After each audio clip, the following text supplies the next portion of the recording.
Hormuzskom prielive naďalej prebiehajú priame vojenské strety medzi iránskymi a americkými silami, pričom formálne prímerie zostáva oficiálne v platnosti.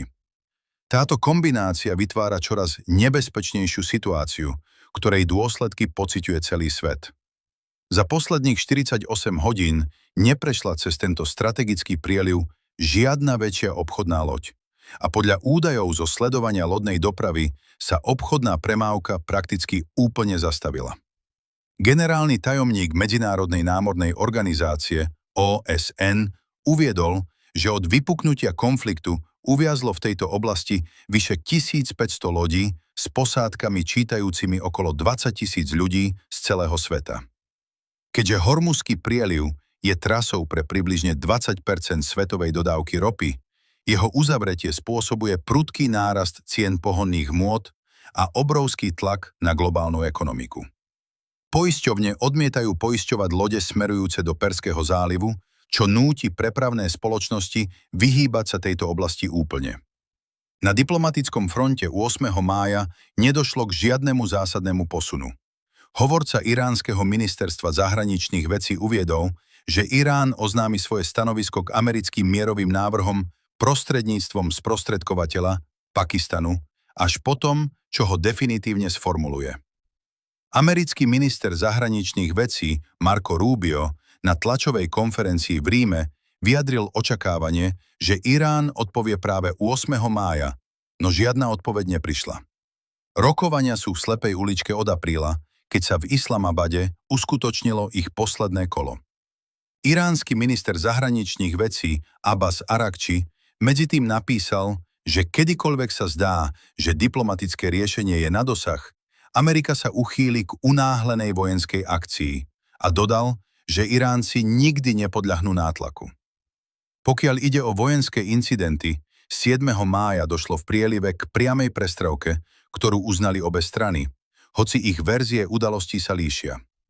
Americké velenie CENTCOM tvrdí, že iránske sily zaútočili raketami, dronmi a malými člnmi na 3 americké torpédoborce, no žiadnemu z nich nebola spôsobená žiadna škoda.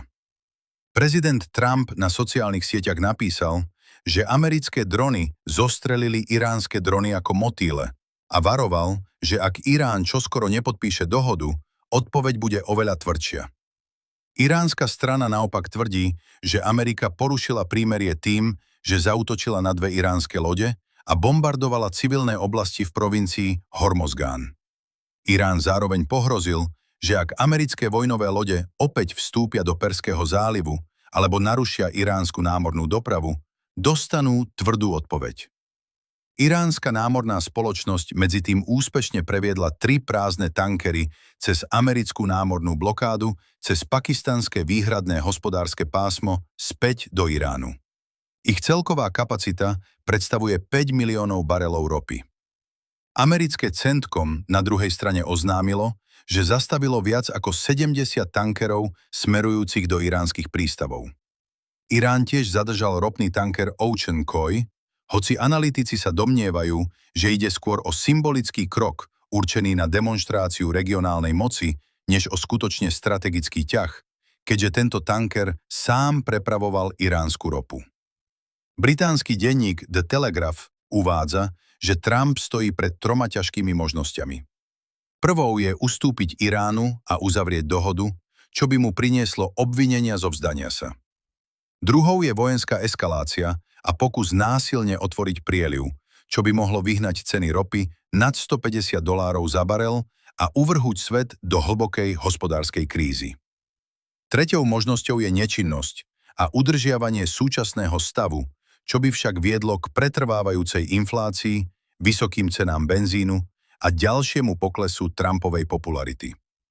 Všetky 3 cesty sú pre Ameriku mimoriadne nevýhodné a situácia naďalej zostáva krajne nestabilná a nebezpečná pre celý svet.